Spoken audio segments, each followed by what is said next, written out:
I was on the road with truth, and we were in, I think it was Waterloo, Iowa. It was cold. It was snowing.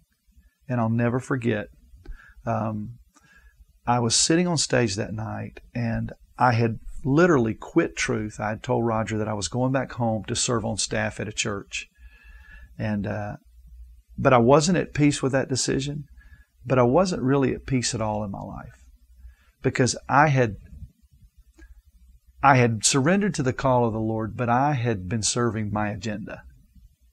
And I'll never forget standing on stage that night, and I was watching the response to the invitation, and there were people that were all down front in the altar area, and they were, tears were flowing, and people were just pouring out their heart to God. And it was a great move of God, and a lot of young men and women were giving their hearts to Christ, surrendering.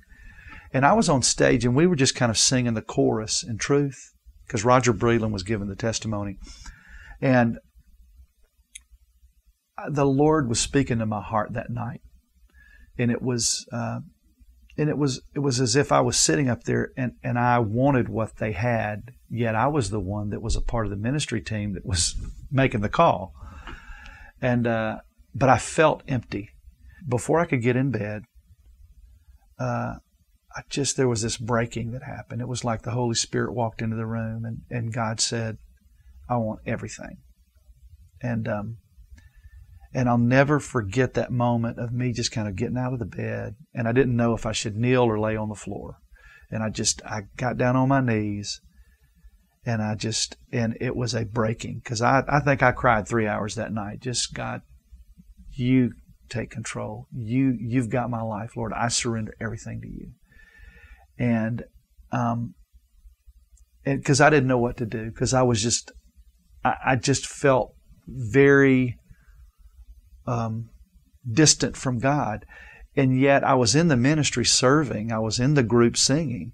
And I'd been through a Christian college experience, got my degree in music. I felt like, man, I'm supposed to know where I'm headed and what I'm doing, why I'm doing it. And I'd had moments at the altar before, even at Lee, where during convocations or a chapel service, where I had been broken and God had really spoken into my life. But I think that moment at 24 years of age is that moment when Mark Harris really died. As much as I could die. And God really took the reins of my life.